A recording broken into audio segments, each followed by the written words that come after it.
প্রিয় আমার দশম শ্রেণীর ছাত্রছাত্রী ভাই বোনেরা, দেখো একদমই তোমরা ঠিক দেখেছো। তোমরা উপরে থাম্বনেল দেখে যখন প্রবেশ করেছো যে তোমাদের জীবন বিজ্ঞান দ্বিতীয় সামেটিক পরীক্ষায় 40-40 দরকার, তখন তোমরা সঠিক ভিডিওতে প্রবেশ করেছো। তো এই ভিডিওতে তুমি দেখেছো, মানে তুমি কিন্তু জীবন বিজ্ঞানে 40-40 মতোই প্রশ্ন কমন পাচ্ছ। তো দেখো, বারবার প্রথমে একটা কথা বলি যে এগুলো সেকেন্ড সামেটিক পরীক্ষা। এই সেকেন্ড সামেটিক পরীক্ষার কোনো নম্বর যোগ হয় না, কিন্তু তা সত্ত্বেও তোমরা পরীক্ষাটা হেলামি করে কিন্তু দেবে না। প্রত্যেক স্কুলের প্রশ্ন এক এক করে কিন্তু আলাদা হয় টেস্ট পরীক্ষার আগে পর্যন্ত, অর্থাৎ টেস্ট পরীক্ষা পর্যন্ত। তারপর বোর্ড এক্সাম, যেহেতু সব জায়গায় প্রশ্ন এক হয়, তো টেস্টের পরে যে সাজেশনগুলো দেবো সেই সাজেশনগুলো 100% কমন পাবে। যে কটা আমি দেবো তার বাইরে একটা আসবে না।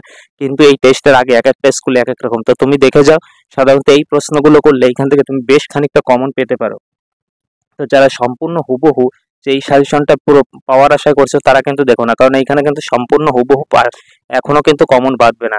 দেখো, এই যে প্রশ্নগুলো তোমরা দেখছো এমসিকিউ, সেগুলো উত্তর যেগুলো দেখানো, এই উত্তরগুলো কিন্তু তুমি ধরবে না সঠিক উত্তর, কারণ এগুলো আমার ছাত্রছাত্রীরা দাগিয়েছে ব্যাচে যখন এক্সাম নেওয়া হয়েছিল। তো সেগুলো কি তারা কিছু ভুল দাগিয়েছে, কিছু সঠিক দাগিয়েছে। তোমরা শুধু জাস্ট প্রশ্নের প্যাটার্নটা দেখো। এবার যেহেতু এই প্রশ্নগুলো থেকে তোমাদের পরীক্ষায় কি প্রশ্ন আসার সম্ভাবনা খুব কম, কারণ এই কারণে দেখা যাচ্ছে 40টার মধ্যে তোমাদের 10-15 এরকম তোমাদের থাকতে পারে, হুবহু কিন্তু আসবে না। আবার কোনো কোনো স্কুলে চলে আসবে। আর যেহেতু এই নম্বরটা যোগ হবে না, তাই তোমাদের এই প্রশ্নটা বিস্তারিত আলোচনা করছি না, কিন্তু এই প্রশ্নটার মধ্যে যেটা তোমাদের মাধ্যমিক পরীক্ষা আসবে সেইগুলো আমি বিস্তরভাবে আলোচনা করছি। তো এখানে তুমি প্রশ্নগুলো দেখে নাও। এইখানে বলছে কোন উদ্ভিদ বায়ুর মাধ্যমে ইতর পরাগযোগ ঘটে। তো তোমরা প্রত্যেকেই জানো যে বায়ুর মাধ্যমে ঘটে। এখানে কিন্তু গম, আম, সূর্যমুখী, শিমুল দিয়ে আছে। তো এইখানে যেটা আছে শিমুল, এটা কি শিমুল সাধারণত তোমরা জানো যে যেগুলো বাদুড় এইসব জাতীয় একটু ঘটায়। তো এইখানে দেখো, এইভাবে তোমরা জিনিসটাকে মুখস্থ পড়বে না। তোমাদের বইতে আছে, যেহেতু তোমরা সাঁতরা বা প্রান্তিক অনেকে অনেক কোনো বই পড়ো, তো সেখানে কিন্তু দিয়ে আছে। সেইগুলো তোমরা মুখস্থ না পড়ে তোমরা বুঝে নেবে যে কখন কোনটা কি বলছে।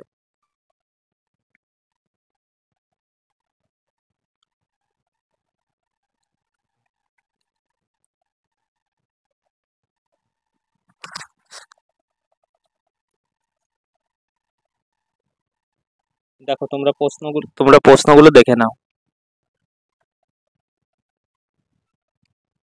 আর এইখান থেকে যে প্রশ্নগুলো তোমাদের বোর্ড এক্সামে আসার মতো সেগুলো আমি বলে দিচ্ছি। দেখো, অসম্পূর্ণ প্রকটতা, এটা তুমি পড়বে। লাল বর্ণান্তকে ডিউটেরানোপিয়া বলে কেন, এটা দরকার নেই তোমাদের। পক্ষী পরাগী ফুলের একটি বৈশিষ্ট্যের উদাহরণ দাও। দেখো, চলে আসো পরের প্রশ্নগুলো দেখো।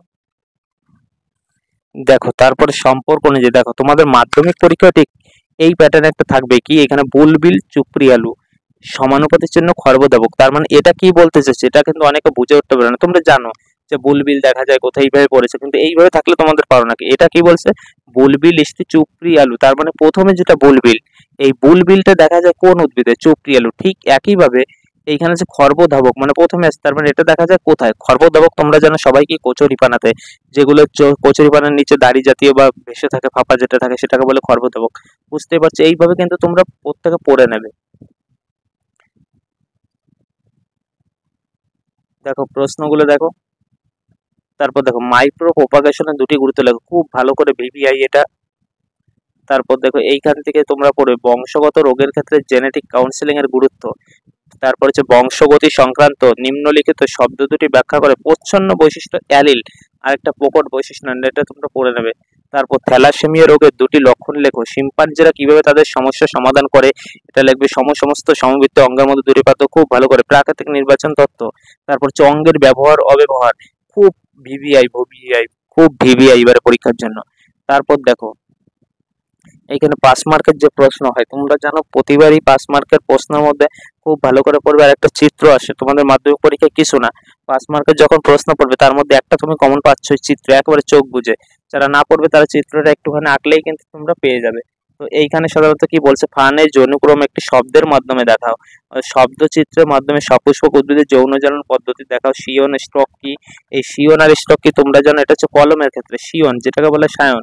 আর স্টক মানে হচ্ছে যেটা শক্ত কাঠি। তার মানে যখন আম গাছ, অর্থাৎ একটা শাখা কলম করা হয়, কি একটা গাছের ডাল কেটে অন্য গাছে লাগানো হয়, তখন যে গাছের উপর লাগানো হয় সেটা হচ্ছে স্টক, মানে শক্ত গাছ যেটা, যার উপর লাগানো হয় তার মাথা কেটে বা ডাল কেটে লাগানো, সেটাকে বলে স্টক। আর শিয়ন কি, অন্য গাছ থেকে যে মুকুল জাতীয় অর্থাৎ কুড়ি জাতীয় নিয়ে আসে, সেটাকে বলে শিয়ন বা সায়ন।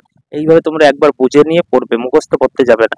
মেন্ডেল দ্বারা নির্বাচিত মটর গাছের যে কোনো 6 জোড়া বিপরীত বৈশিষ্ট্য সারণী আকারে লেখো। মানুষের লিঙ্গ নির্ধারণে ওয়াই ক্রোমোজোমের ভূমিকা কি? অথবা কি বলছে, একজন স্বাভাবিক হিমোফিলিয়া বাহক মহিলার সঙ্গে একজন স্বাভাবিক পুরুষের বিবাহ হলে তার পুত্র এবং কন্যাদের হিমোফিলিয়া হওয়ার সম্ভাবনা কতখানি?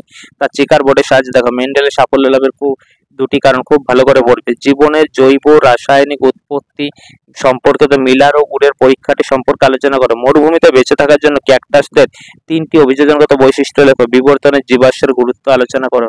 তো এই ছিল আজকের প্রশ্ন। তো যারা যারা এই প্রশ্নগুলো পড়া হয়ে গেছে তারা খুব ভালো করে এখন থেকে লেখার অভ্যাস করে নাও, আর যাদের এখনো হয়নি তারা একবার চোখ বুলিয়ে যাও। চলো, যদি ভিডিওটা মনে হয় তোমাদের কাছে একটু হেল্পফুল তাহলে চ্যানেলটা সাবস্ক্রাইব করো আর সকলের মধ্যে শেয়ার করো। আর তোমাদের কোন কোন ভিডিও লাগবে একটু কমেন্ট করে পাঠিও।